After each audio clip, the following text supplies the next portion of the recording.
أعوذ بالله من الشيطان الرجيم بسم الله الرحمن الرحيم والصلاة والسلام على سيدنا محمد وعلى آله وأصحابه أجمعين والسلام عليكم ورحمة الله وبركاته. Frères et sœurs, assalamu alaikum wa rahmatullahi wa barakatuh. J'espère que vous allez toutes et tous bien, heureux de vous retrouver afin de partager avec vous cette nouvelle et présente vidéo. Bonsoir à toutes et à tous, puisqu'il est 21h50. Dans cette présente vidéo, nous allons une fois de plus aborder la question de Tariq Ramadan, du professeur théologien, philosophe, érudit, spécialiste de l'islam intellectuel Tariq Ramadan et de ses différentes hérésies. Nous avons à maintes et maintes reprises, notamment à travers la réalisation d'un certain nombre de vidéos, mais aussi à travers la rédaction d'un certain nombre d'ouvrages, notamment deux livres, l'un intitulé Tariq Ramadan, un imposteur du XXIe siècle, mais aussi Tariq Ramadan et l'homosexualité. À travers donc ces vidéos, à l'écoute de ces vidéos et à la lecture de ces différents ouvrages, nous avons démontré de façon tout à fait claire, de façon tout à fait limpide, que Tariq Ramadan ne cessait de propager un certain nombre d'hérésies et que ce dernier se mettait de façon tout à fait réfléchie, de façon tout à fait délibérée, en contradiction avec les textes. Quand je parle de texte, il s'agit donc du Coran et de la Sunna du prophète Mohammed alayhi salam. Donc ce dernier ne cessait de dénaturer le Coran ainsi que la Sunna du prophète, et ceci pour son unique intérêt, son seul et unique intérêt, c'est-à-dire la notoriété et l'argent, en somme, ce qu'il est aujourd'hui. Donc une personne hyper médiatisée, lorsque ce dernier voyage à travers le monde pour propager ses hérésies, les portes lui sont grandes ouvertes. Lorsqu'il va aux États-Unis, les salles lui sont préparées. Lorsqu'il va au Qatar, lorsqu'il va en Angleterre, lorsqu'il va au Brésil, lorsqu'il va un peu partout à travers le monde, il est accueilli comme un footballeur. Et l'argent, puisque je suppose que compte tenu, comme l'a précisé M. Nassoral, que ces derniers est rémunéré, entre autres, puisque je pense qu'il y a d'autres personnes qui doivent le payer, donc par entre autres le Qatar et l'État britannique, ce dernier donc doit avoir un salaire avoisinant celui de footballeur professionnel de Ligue 1. Donc en contrepartie de quoi les lobbies anti-musulmans, les gouvernements anti-musulmans, ça leur profite, en ce sens que ça leur permet justement de juguler la menace dite entre guillemets islamiste, puisqu'ils sont en lutte, comme tout le monde le sait, contre ce qu'ils appellent l'islamisme, donc l'islam politique. Et le conflit contre l'islam ne se déroule pas forcément que sur les champs de bataille en Afghanistan et ailleurs, mais il se déroule aussi sur le plan intellectuel, c'est-à-dire à travers la rédaction d'ouvrages, à travers les interventions, etc., de différents leaders entre guillemets musulmans, et par conséquent il est de leur intérêt de mettre en avant ces Tariq Ramadan, ces Dalilou Baker, ces Malik Shebel et bien d'autres. Je pense que dans tous les pays à travers la planète, tous les pays non musulmans, tous les officiels, il existe un certain nombre d'officiels qui ont pour mission de propager un discours similaire à celui de Tariq Ramadan, que ce soit en Belgique, que ce soit au Maroc, que ce soit en Algérie, etc. Là où il y a un gouvernement non musulman, donc forcément entre guillemets, islamisme, puisque l'islamisme représente une menace avérée contre leur système. Donc ils vous mettent des marionnettes, ils désignent un certain nombre, ils choisissent un certain nombre de vendus, lesquels ont pour mission, lorsqu'ils interviennent sur les plateaux de télévision, à la radio, dans des conférences et ailleurs, ou alors la rédaction d'ouvrages, ils sont aidés par les pouvoirs en place. Donc on leur donne des salles, on leur donne le micro, on les invite à la télévision, on les invite à la radio, on leur facilite la vente de livres, on leur ouvre la porte, hein.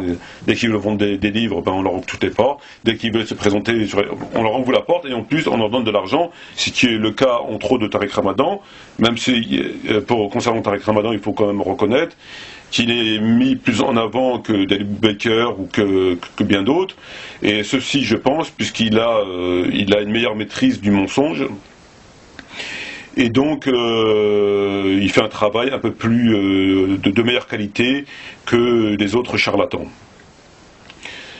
Alors ça, on l'a bien compris, on n'est pas dupe. Lorsque vous voyez par exemple des imams qui sont des fonctionnaires de l'État algérien, marocain et autres venir en France pour prêcher, vous en doutez bien que le gouvernement algérien ne va pas payer des imams pour propager l'islam du prophète. Ça me semble, il n'y a pas besoin d'être très intelligent pour comprendre ça.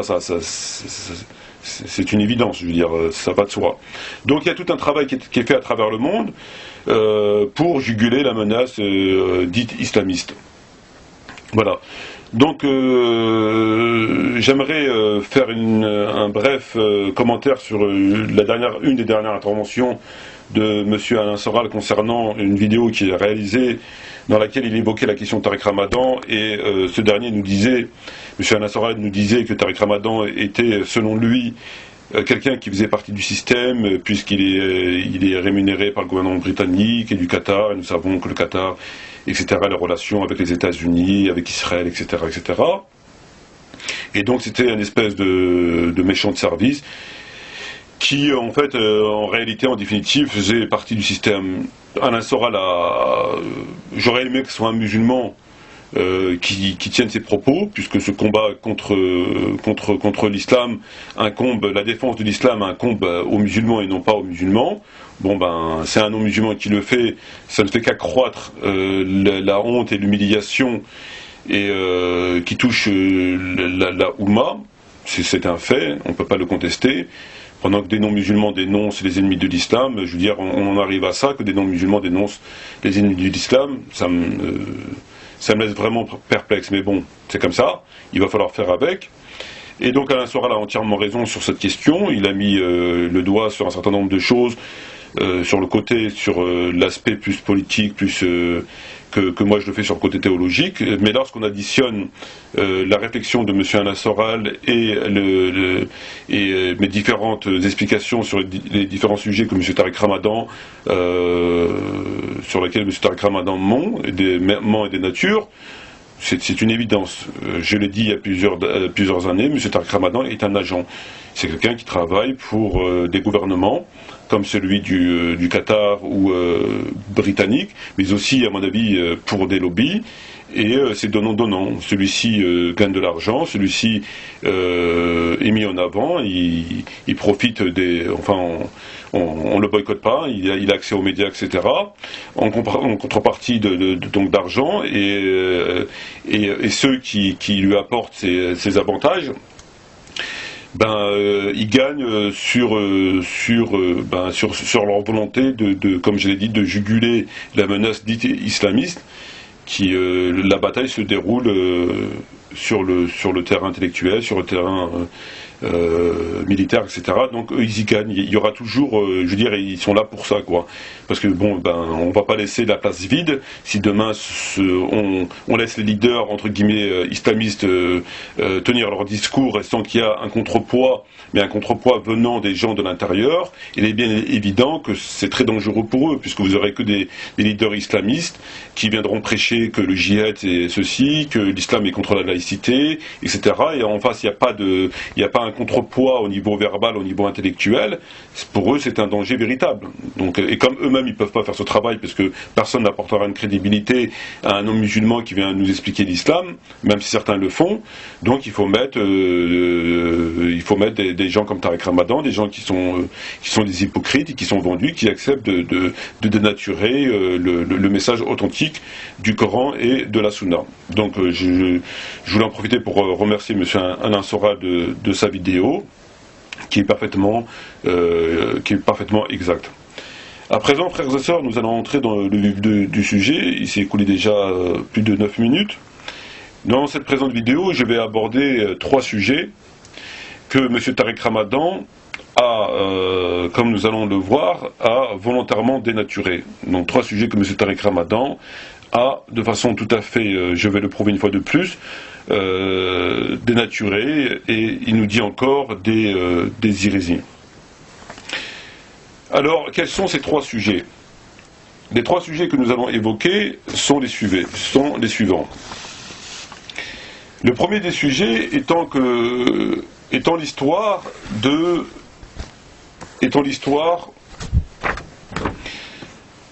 Le premier sujet étant l'histoire du péché originel. Tout le monde connaît l'histoire d'Adam et Ève, l'histoire du fruit défendu, qui est évoquée entre autres dans le Coran, mais cette histoire est aussi évoquée dans les livres antérieurs, donc entre autres la Torah et la Bible. Et donc tout le monde connaît l'histoire du fruit défendu, quand ils ont mangé le fruit, et que Allah leur a dit de ne pas approcher de l'arbre que voici, etc., etc., et ils ont été punis, etc. Donc Tariq Ramadan évoque ce sujet dans un de ses livres. Alors ce que je vais faire, comme à mon habitude, je vais citer le texte de Tariq Ramadan, et ensuite nous allons voir en quoi ce dernier ment, et en quoi ce dernier dit des contre-vérités manifestes. Non seulement c'est un hérétique, donc il ment de façon délibérée, etc., comme on a parlé à plusieurs reprises, mais aussi que c'est un parfait ignorant. Mis à part ces discours théâtrales, etc., dans la forme, dans le fond, c'est complètement vide. Alors, dans son livre intitulé « De l'islam aux éditions Tawhid », donc « De l'islam aux éditions Tawhid », à la page 30 de cet ouvrage, il faudrait rappeler que les éditions Tawhid ainsi que le site oumoin.com et Saphir.net, etc., sont totalement affiliés à Tariq Ramadan. C'est la même chose. C'est exactement le même combat qu'il mène, c'est-à-dire qu'il n'hésite pas à...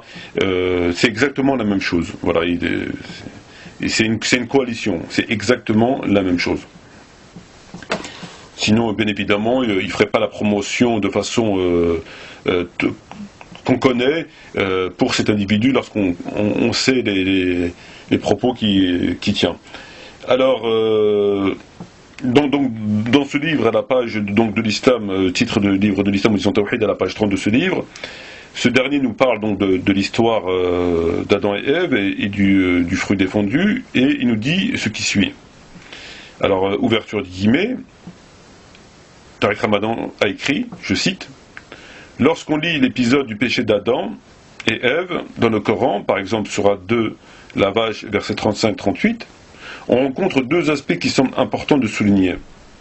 Le premier est que tout semble indiquer à la lecture de tous les passages que c'est Adam qui a commis le premier la faute et non Ève, ou les deux conjointement, ce qui absout la femme de la culpabilité du péché originel. Donc, Tariq Ramadan nous explique, en parlant de l'histoire d'Adam et Ève, que c'est Adam qui a commis le péché, ou alors les deux conjointement, ce qui, nous dit Tariq Ramadan, absout la femme de la culpabilité du péché originel. Voilà la position de Tariq Ramadan, voilà ce que Tariq Ramadan nous dit. Et pour argumenter, pour corroborer son propos, il nous donne des références, à savoir la sourate La Vache, sourate donc 2, versets 35 et 38, pour justement apporter de la preuve de ce qu'il dit, à savoir que c'est Adam qui a commis le péché, ou alors les deux conjointement, ce qui absout Ève, donc Hawa, de la culpabilité du péché original. Très bien. Alors, il a cité des références pour corroborer son texte. Nous allons à présent prendre le Coran et voir si effectivement dans le Coran il est fait mention de la culpabilité d'Adam concernant cette désobéissance à Dieu. Alors, je prends le Coran qui est à côté de moi.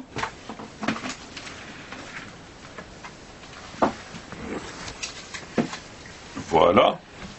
Et je l'ouvre à la page, à la sourate 35, à la page, au verset 35 et 38. Donc, je vais commencer à prendre le verset 35 de la sourate 2. Voilà. Et je lis les versets qui est censé corroborer l'affirmation de Tariq Ramadan selon laquelle c'est Adam qui a commis le péché, la désobéissance, ou alors conjointement, mais aucunement Ève. Alors, verset 35, sourate 2, j'y suis. Et nous dîmes, ô Adam, habite le paradis, toi et ton épouse, et nourrissez-vous-en de partout à votre guise. Mais n'approchez pas de l'arbre que voici, sinon vous seriez du nombre des injustes. Donc je répète, et nous dîmes, ô Adam, habite le paradis toi et ton épouse, et nourrissez-vous-en de partout à votre guise. Mais n'approchez pas de l'arbre que voici, sinon vous seriez au nombre des injustes.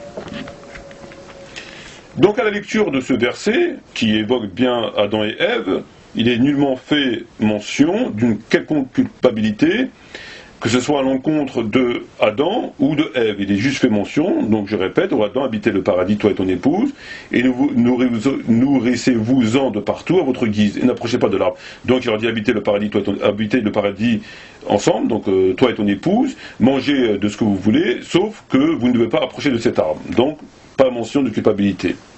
Bon, bah c'est peut-être, donc, si c'est pas au verset 35, c'est peut-être au verset 38. Je vais au verset 38. Et donc, ce verset nous dit, nous dîmes, descendez d'ici, vous tous. Toutes les fois que je vous enverrai un guide, ceux qui le suivront n'auront rien à craindre et ne seront point affligés. Bon. Ben, là aussi, il n'est pas fait mention d'une quelconque culpabilité à l'encontre ni d'Adam ni de Ève. Il dit simplement, Allah dit, descendez d'ici, si je vous envoie un guide, ceux qui le suivront n'auront rien à craindre et ne seront point affligés. Donc, à la sourate 2, versets 35 et 38, contrairement à ce que nous dit Tariq Ramadan lorsqu'il nous dit que la culpabilité du péché revient à Adam et non pas à Ève, ou alors aux deux conjointement, conformément à ce qui est mentionné à la sourate 2, verset 35-38, il est nullement fait mention, comme nous avons pu l'entendre, d'une quelconque culpabilité à l'encontre ni d'Adam ni de Ève. Très bien. Donc on ne sait pas pourquoi il nous met ces références-là. Alors, moi, comme je suis un étudiant, donc j'ai pas attendu Tariq Ramadan pour savoir ce qu'il en était par rapport à la question d'Adam et Ève. Donc moi j'ai un hadith sous les yeux qui est dans un livre non pas sectaire ou de tel et tel shir sur lequel on peut mettre une quelconque suspicion, mais qui est rapporté dans le Sahih de Muslim. Alors dans le Sahih de Muslim, volume 6, avec le Sharh de Nawawi, effectivement nous avons un texte qui évoque la culpabilité. Alors là il évoque clairement la culpabilité. Donc je vais prendre ce livre-là et je vais chercher le texte en question. Alors, frères et sœurs, vous autres qui m'écoutez, nous avons au chapitre 19 du Sahih de Muslim un hadith qui est pour le moins explicite en matière de culpabilité de celui qui a commis la désobéissance, le premier, vis-à-vis de l'ordre de Dieu ne point approcher de l'arbre que voici. Alors Tariq Ramadan nous a dit dans son livre de l'Islam, page 30, édition Tawhid, le premier est que tout semble indiquer à la lecture de tous les passages que c'est Adam qui a commis le premier la faute et non Ève ou les deux conjointement, ce qui absout la femme de la culpabilité. Donc Tariq Ramadan nous a dit que c'était Adam qui avait commis le péché ou alors conjointement, mais aucunement la femme, ce qui l'absout de toute culpabilité. Voilà. Donc il avait mentionné deux versets, nous avons vu, mais les versets ne s'expriment pas sur la question, ne nous apportent absolument aucune information en ce sens.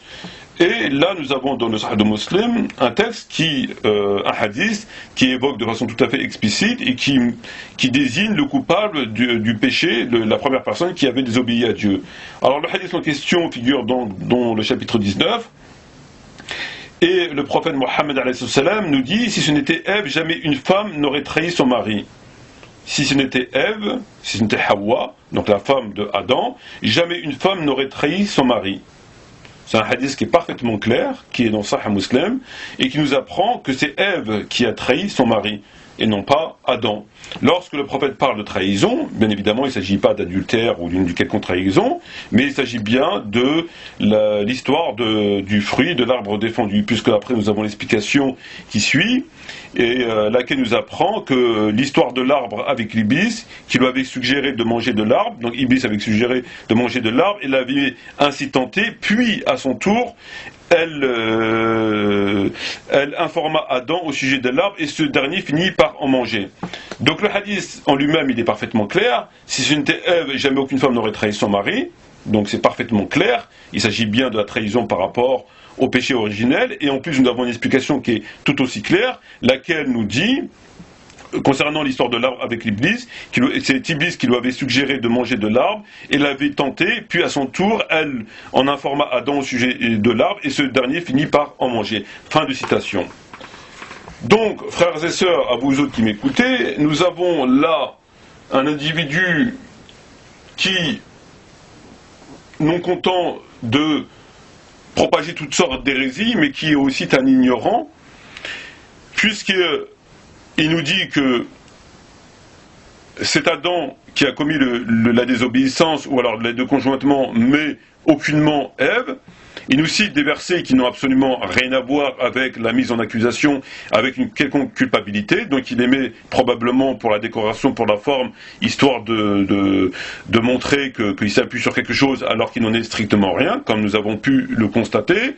Mais le plus grave, c'est que lorsqu'on a un minimum de connaissances, on sait au moins qu'est-ce qu'il y a écrit dans Bukhari et Muslim. C'est pour un étudiant, pour quelqu'un qui est soi-disant un théologien, un spécialiste de l'islam, un érudit et un savant et tout ce que vous voulez, c'est le minimum qu'on puisse attendre.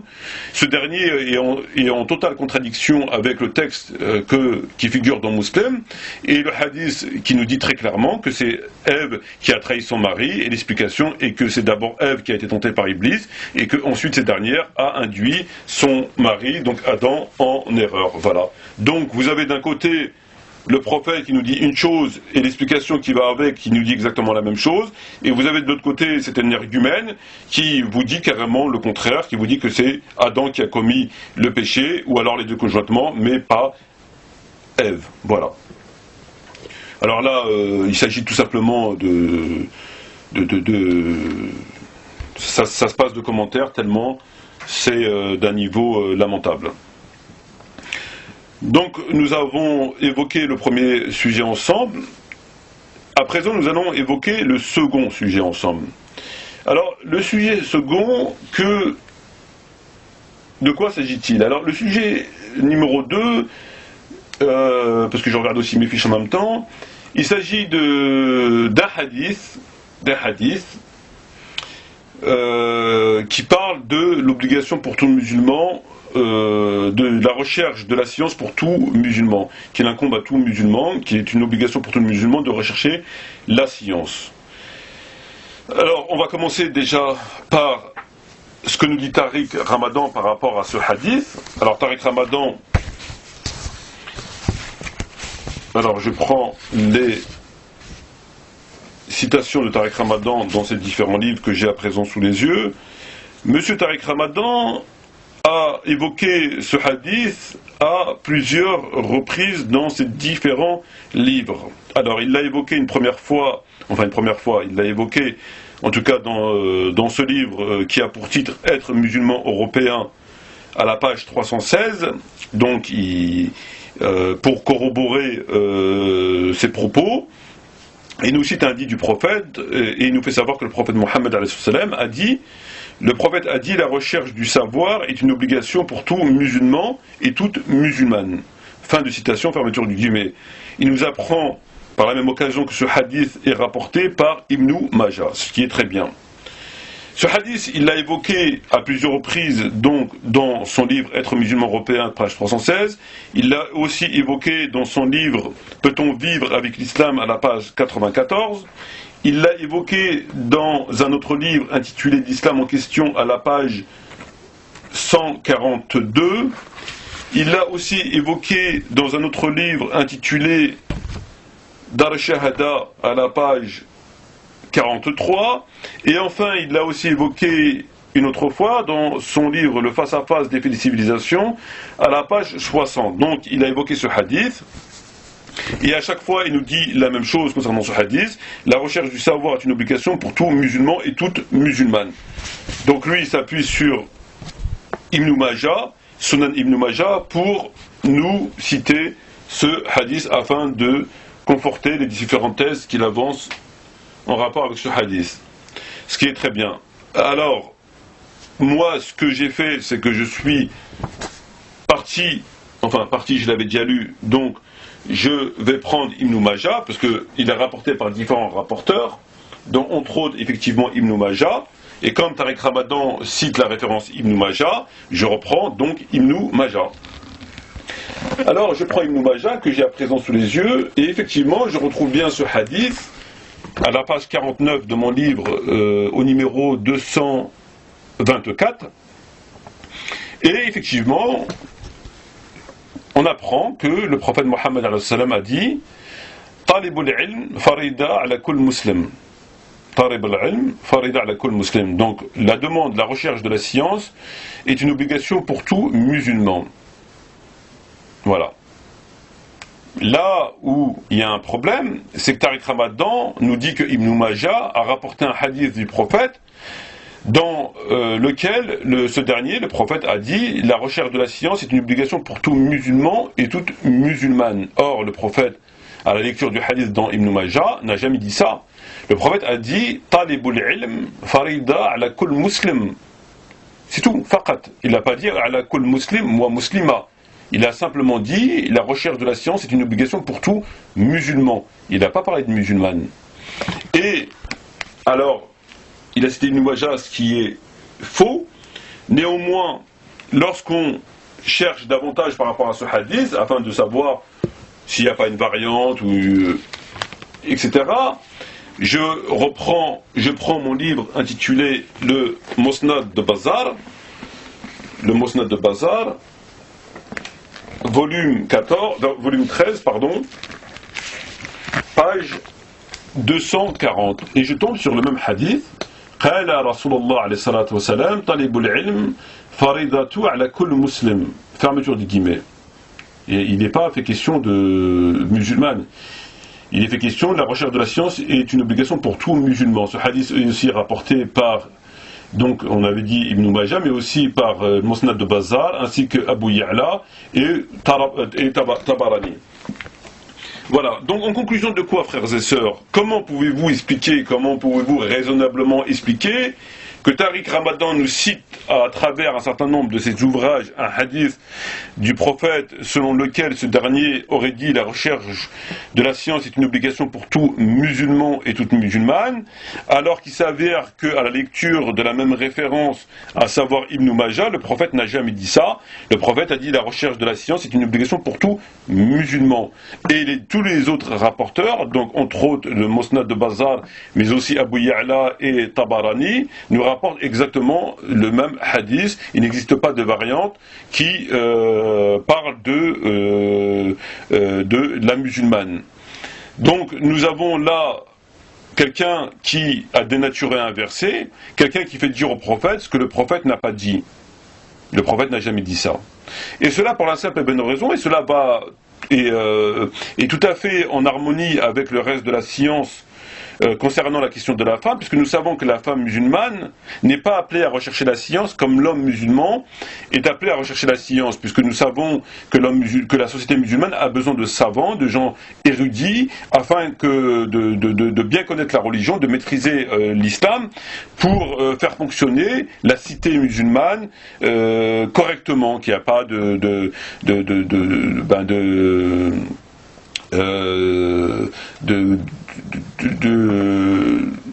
de tribunaux qui fonctionnent, des décisions de justice, etc., qui fonctionnent, qui sont contraires à la science, au Coran, etc. Donc il est très important que les musulmans apprennent bien leur religion, afin que, entre autres, la justice fonctionne bien, parce qu'on sait les dégâts que cela peut provoquer lorsqu'on donne les rênes du pouvoir à des ignorants.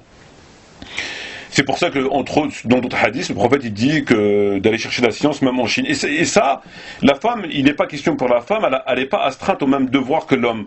Donc le prophète n'a pas impliqué dans le hadith la femme, puisque la femme, elle n'est pas appelée à sortir de chez elle pour aller en Chine, pour chercher la science, pour faire court. Là concernant, un savoir rudimentaire suffit largement en matière de religion. Il lui est pas demandé exactement, elle n'a pas les mêmes devoirs que celui d'homme. C'est pour ça que le prophète n'a pas parlé de femmes, il a parlé uniquement d'hommes.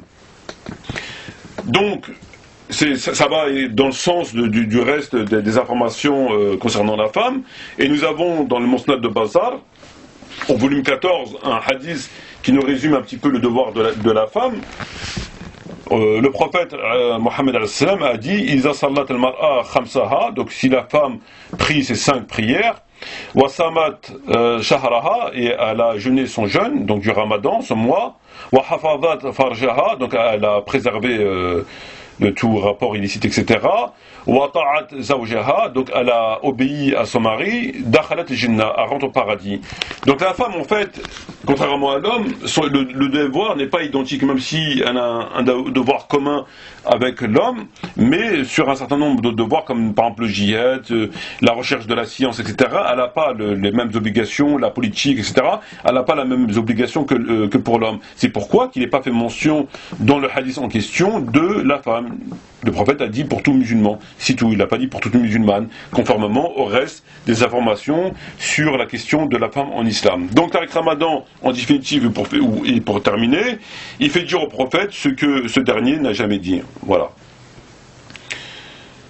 Enfin, frères et sœurs, nous abordons le troisième et dernier sujet. Nous sommes déjà à 30 minutes, le temps passe extrêmement vite.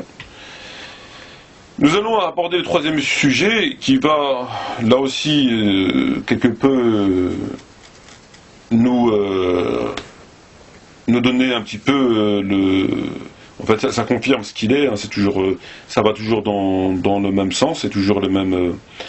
Il s'agit d'un texte que j'ai extrait de son livre « Peut-on vivre avec l'islam » à la page 56. « Peut-on vivre avec l'islam » à la page 56. Tariq Ramadan nous dit quoi? Donc il est coécrit avec une autre personne, c'est probablement un journaliste, donc il lui pose différentes questions. Et donc Tariq Ramadan nous dit, donc je le cite, donc ouverture des guillemets, les enfants, alors quant à l'âge de raison, une tradition du prophète, donc un hadith, dit qu'il faut habituer les enfants à prier mais sans aucune contrainte. À partir de 7 ans, il faut que la prière participe plus clairement de leur vie dès l'âge de 10 ans. Fin de citation, donc je répète, Tariq Ramadan a écrit, ouverture des guillemets, quant à l'âge de raison, une tradition du prophète dit qu'il faut habituer les enfants à prier, mais sans aucune contrainte. À partir de 7 ans, il faut que la prière participe plus clairement de leur vie à l'âge de 10 ans. Fermeture des guillemets. Donc, titre du livre Peut-on vivre avec l'islam, page 56. Alors, à la lecture de ce livre,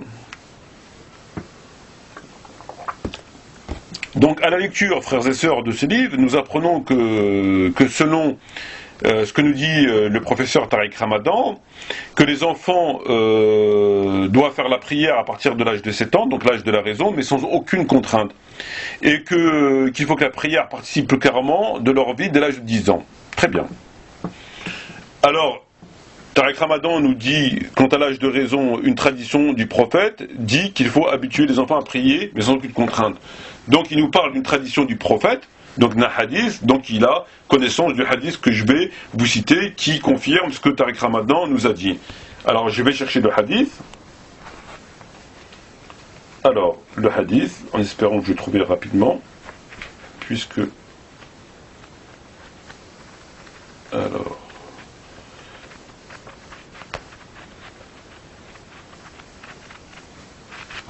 Excusez-moi une petite seconde.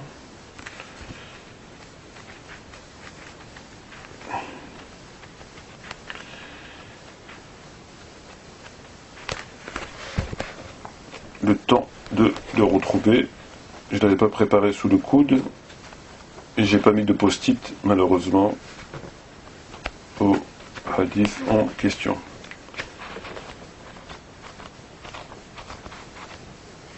Alors, voilà le hadith en question, qui est rapporté par, entre autres, Tirmidhi. Et dans le hadith en question que nous allons lire, que nous allons écouter, nous apprenons qu'effectivement, que le prophète Mohammed a demandé à ce que nous apprenions la prière à nos enfants, mais nous allons voir comment Tariq Ramadan a dénaturé la deuxième partie du hadith, puisque ça n'allait pas dans le sens de ce qu'il propage, c'est-à-dire un islam aseptisé, un islam plus proche entre guillemets des valeurs des non-musulmans, etc.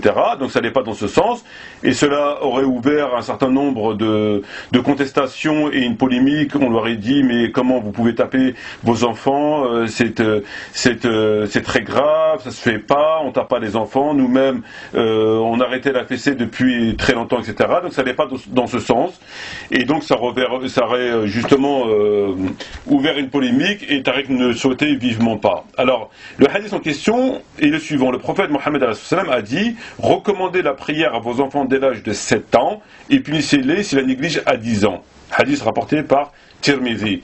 Donc, c'est exactement le même hadith que celui que Tariq Ramadan fait allusion lorsque ce dernier nous dit: quant à l'âge de raison, une tradition du prophète dit qu'il faut habituer les enfants à prier, mais sans aucune contrainte à partir de 7 ans. C'est exactement le même hadith. Il s'agit dans les deux hadiths, celui qui je viens de vous citer, rapporté par Tirmidhi entre autres, et celui qui fait allusion à Tariq Ramadan, dans les deux il s'agit de 7 ans. Mais là où c'est plus le même hadith, c'est que Tariq Ramadan nous dit, mais sans aucune contrainte.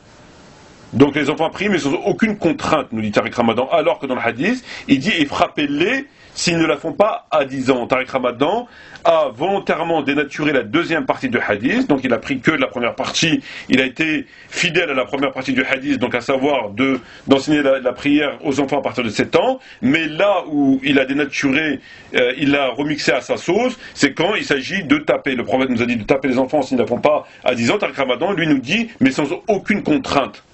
Voilà, donc c'est une dénaturation volontaire.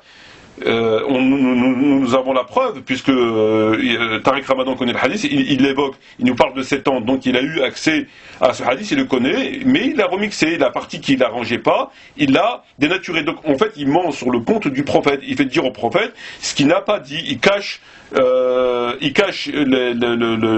les propos du prophète, il les ampute, il les cache, il les dénature, et ceci, encore une fois, frères et sœurs, de toute évidence, de façon tout à fait volontaire. Pourquoi qu'il nous dit sans contrainte, alors que le hadith est clair?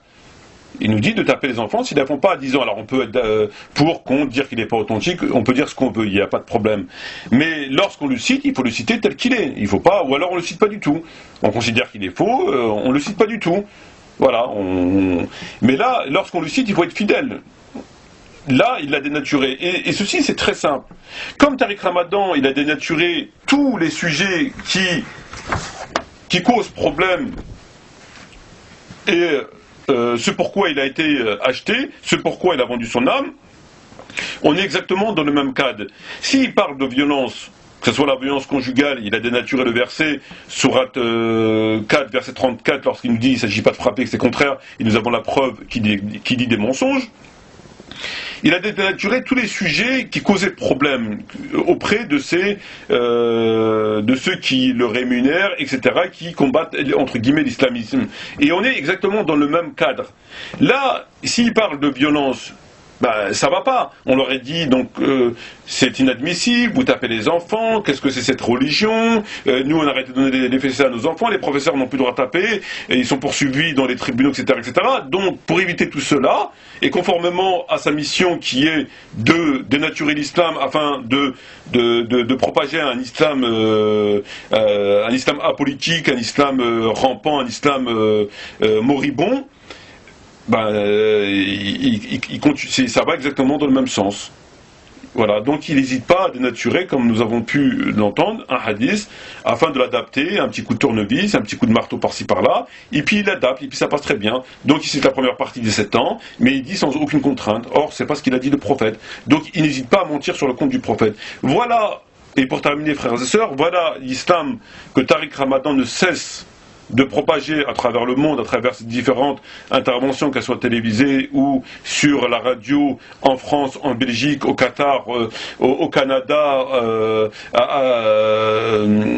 en Angleterre, au Brésil. Il ne cesse de propager un certain nombre d'hérésies que, comme je l'ai dit à plusieurs reprises, si on valide, si le discours de Tariq Ramadan, si l'islam de Tariq Ramadan est validé, nous serons ni plus ni moins, nous vivrons ni plus ni moins que la fin de l'islam total. C'est-à-dire que lorsque le prophète Mohammed à travers les signes de la fin des temps nous dit viendra un temps où l'islam sera ceci, viendra un temps où l'islam sera cela, c'est exactement la même chose. C'est très grave que ce dernier n'hésite pas à dénaturer des versets coraniques, n'hésite pas à égarer des musulmans et des musulmanes qui ne connaissent pas forcément leur religion, ou des convertis qui viennent de se convertir à l'islam, ils tombent sur les discours de Tariq Ramadan, ils les égarent complètement, de pervertir la Oumma à travers son discours sur l'homosexualité, c'est extrêmement grave. C'est d'autant plus grave puisqu'il est hyper médiatisé.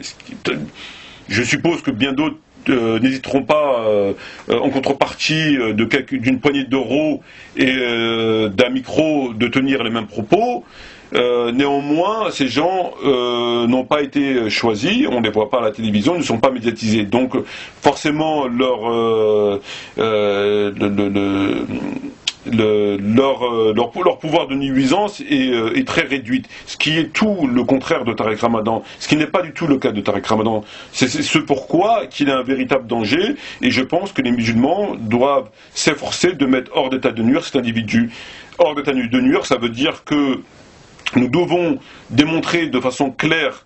Malheureusement, ils refusent les débats. Ça aurait été plus rapide que de faire 10 000 vidéos et des livres. Un débat en face à face, le problème aurait été réglé d'un côté ou dans l'autre. En tout cas, le problème aurait été réglé. Comme cet individu se sauve et se cache, puisqu'il sait qu'il n'a rien à dire, il sait il sait qui il est.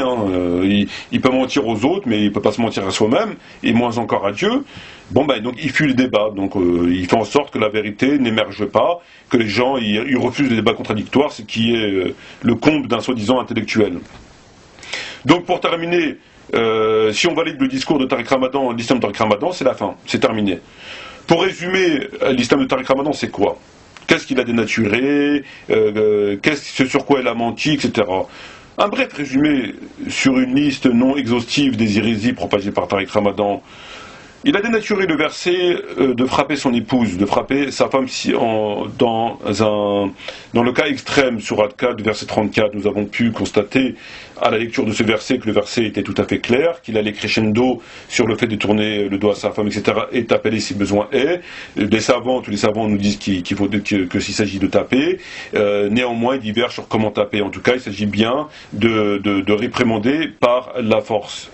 Tout le monde est d'accord avec ça, le prophète n'a jamais dit qu'il fallait pas taper, lui-même il a tapé avec la paume de sa main à Aïcha, radiyallahu anha, contrairement j'ai vu une vidéo de quelqu'un qui disait qu'il ne s'agit pas de taper mais de pousser, qu'on pousse ou qu'on tape, taper, c'est la même chose. Donc ça voudrait dire que si moi je prends quelqu'un et je le jette contre le mur, et je lui fais descendre les escaliers à plat ventre, on va me dire que je ne l'ai pas tapé, parce que je l'ai poussé.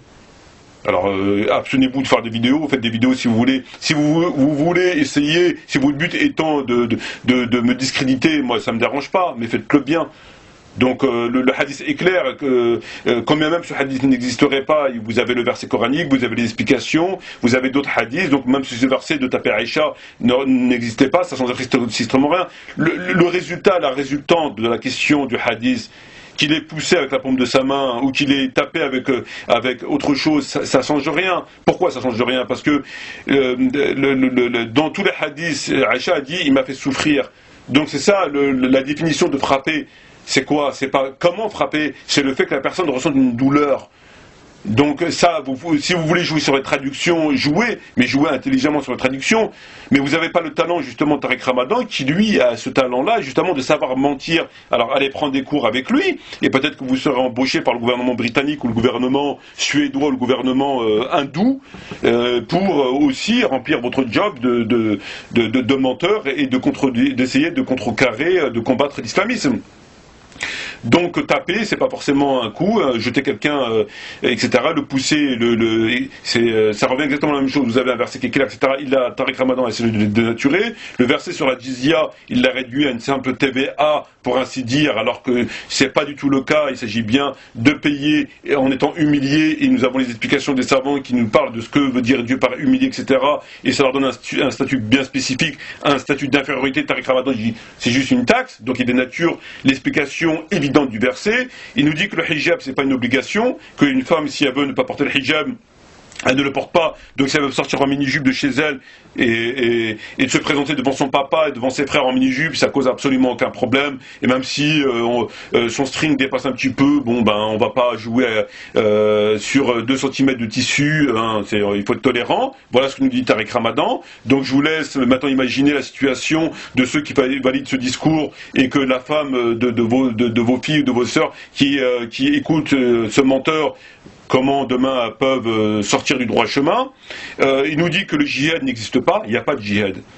Dans la bouche, dans les textes de Tariq Ramadan, le djihad n'existe pas. Ça n'existe pas. Et il nous dit que ceux qui ont propagé l'islam, donc depuis la mort du prophète et un peu durant les dernières années du prophète et durant le califat d'Abu Bakr, de Omar, de Ali, radiallahu anhum, c'était tous des voleurs. Ils ont fait ça contrairement au Coran, il a dit que c'était des bandits, que l'islam, que la propagation de l'islam a été faite par des bandits. Il vous demande de vous intégrer, donc de faire allégeance au gouvernement mécréant et donc de vous soumettre à leurs lois, ce n'est pas contraire à l'islam, et par conséquent de devenir faible et être les victimes de toutes les lois qu'ils vont vous faire. Et demain, si vous commencent à vous chasser comme ils l'ont fait en Bosnie, etc., ils vous demandent de vous soumettre, et cela n'est pas contraire à l'islam, mais en même temps, il va vous demander d'aider les Palestiniens et d'aider vos frères, ce qui est contradictoire. Lorsqu'on se soumet à un gouvernement qui ne partage pas vos valeurs, comment vous voulez aider la Palestine, avec quoi vous voulez libérer la Palestine, vous êtes démunis de fait par l'intégration de puissances militaires, économiques. À partir de là, vous êtes faibles comme des agneaux, et vous pouvez strictement rien faire, mais à part faire des commentaires. Donc c'est une contradiction évidente.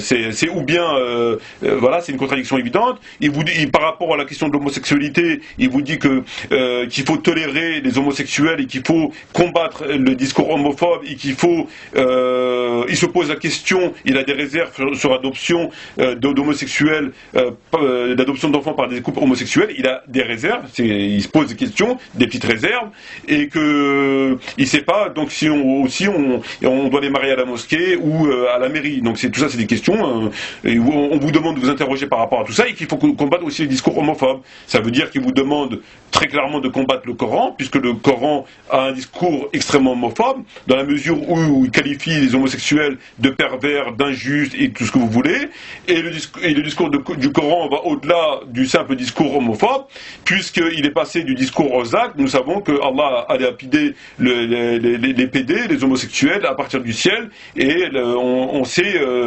quel a été le destin, quel a été ce qu'ont subi le peuple de Sodome et Gomorrhe. C'est mentionné dans le Coran, je dirais. On ne peut pas passer à côté. Nous savons, donc il vous demande de combattre ce discours du Coran, il vous demande de combattre votre propre prophète. Que lorsqu'il vous dit combattez le discours homophobe, parce que le prophète, qu'est-ce qu'il a dit sur les homosexuels? Il a dit que la malédiction de Dieu soit sur les homosexuels, tuer le passif et l'actif, etc. Donc le prophète a un discours extrêmement homophobe. Il va plus loin que le discours, il vous demande de passer à l'acte, il vous demande justement il a puni par la peine capitale. Donc lorsque Tariq Ramadan dit aux musulmans et aux musulmanes de combattre les discours homophobes, de tolérer l'homosexualité, ça se passe de commentaires. Ça se passe de commentaires. C'est inédit dans l'histoire de l'islam. Il vous demande la fin de la polygamie. Donc la fin de la polygamie, donc abrogation de la loi sur la polygamie, l'autorisation, abrogation de l'autorisation, mais tolérance vis-à-vis des homosexuels. L'apostasie n'existe pas. Donc vous pouvez rentrer, sortir de la religion tant de fois que vous voulez, c'est un saloon, ça n'existe pas, contrairement à des hadiths. Il est pour la laïcité, donc la séparation de l'autorité et de la religion. Donc l'islam se borne à la prière, on s'incline, on se prosterne, on fait le ramadan, c'est tout. Donc les lois pénales, commerciales, civiles, etc., on met tout ça de côté, on n'en a pas besoin. Donc l'islam, c'est une religion de pure forme, comme l'a dit le prophète en parlant d'islam à la fin des temps. Il autorise une musulmane à se marier avec un mécréant, il considère que c'est simplement une norme, et que si une musulmane le fait, il ne faut pas la critiquer, et seul Dieu la jugera. Donc elle peut se marier avec un païen, avec un idolâtre, enfin ce qu'elle veut, ça cause absolument aucun problème, c'est son choix. Il pervertit vos sœurs et vos filles en leur disant écoutez, si vous voulez travailler c'est votre droit et vous n'avez pas à demander à votre père, si vous n'êtes pas marié, et si vous êtes marié, à demander à votre mari de travailler, c'est votre droit et vous pouvez travailler. Donc je vous laisse mesurer la gravité de ce genre de propos et la situation conflictuelle que cela pourrait engendrer dans un couple ou dans une famille musulmane. Et le droit du divorce d'une musulmane. Une musulmane peut divorcer de son mari, comme une non-musulmane, c'est-à-dire le jour où ça l'arrange plus d'être avec son mari, bon bah prend ses clics et ses claques et elle s'en va. Donc, au même titre qu'un musulman peut répudier sa femme, une musulmane peut répudier son mari. C'est ce que Tariq Ramadan dit très clairement. Donc, l'égalité des sexes. Égalité dans les salaires, on est d'accord là-dessus, mais aussi égalité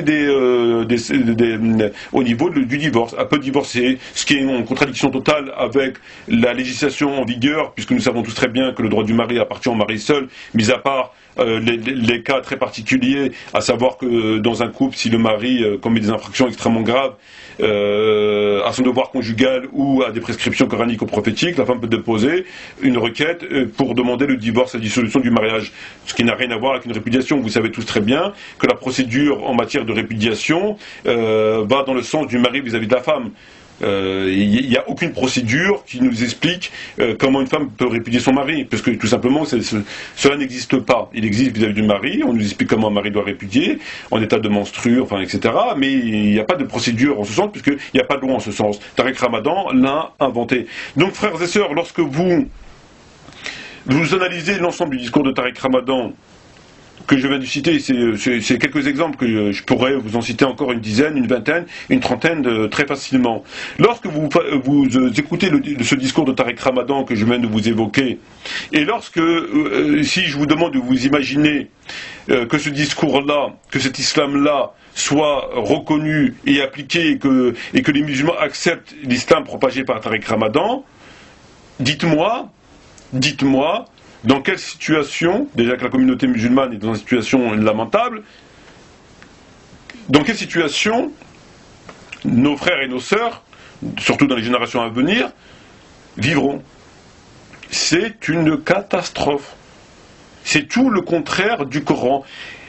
Tout le contraire. Il n'hésite pas, lorsque Allah dit A, de dire B, lorsqu'il dit noir, de dire blanc. Il n'hésite pas à dénaturer les versets. D'autres l'ont fait par l'écriture. Ces théologiens, ces soi-disant théologiens, soi-disant érudits, à défaut de pouvoir venir et trafiquer le Coran, ils le font, mais de façon orale. Un verset qui est très clair, que personne n'a divergé sur la question, un hadith qui est très clair, que personne n'a divergé sur la question, qui n'a aucun rapport ni avec le contexte, ni avec le temps, ni avec absolument rien, qui est valable en tout lieu ou en tout temps, et en toute saison.